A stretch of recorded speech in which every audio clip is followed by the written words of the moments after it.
One thing I was waiting to see in game 1 was who the Warriors would throw on Şengün. They decided to go with Draymond, and on the very first possession, you could see that they'd trust him to play in single coverage. Şengün would look to use that to his advantage throughout the night, and not even 2 minutes into the game, he got the first playoff points of his career in arguably the best way possible. Then a few moments after that, they turned defense into offense with this transition 3 from VanVleet capping off a quick 7-0 run to open the series. But it was from that point on where Golden State's defense would take over. It started with Brooks posting up Steph from an empty side, and you'll notice that Draymond roams way off of Şengün to help, while indicating for Podziemski to rotate behind him and play Şengün in the middle. With Jimmy in the dunker, that's 3 different defenders zoning up the paint, then they've got the speed to recover to the perimeter and close out on a shooter. I like to think of Draymond's role in this game as a sort of middle linebacker. Anytime the Rockets tried to get anything downhill, he was parked in the middle of the paint, then he's not going to close out to Şengün as they're comfortable living with the outside shot.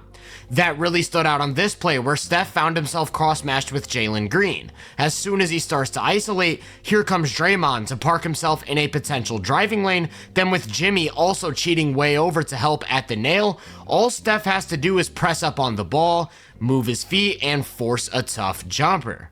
A play later, it was Brooks who got the cross match with Steph, and again Draymond cheats way over to help, but when he indicates for someone to rotate behind him, nobody follows and Şengün's left with an easy mid-range jumper.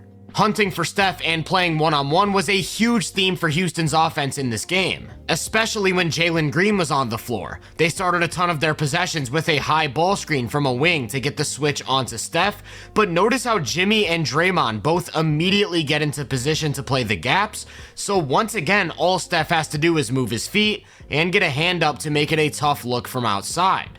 This kept happening throughout the game. A ball handler gets a switch onto Steph, Jimmy and Draymond get into position to protect the paint, and there's nowhere to attack or create an advantage.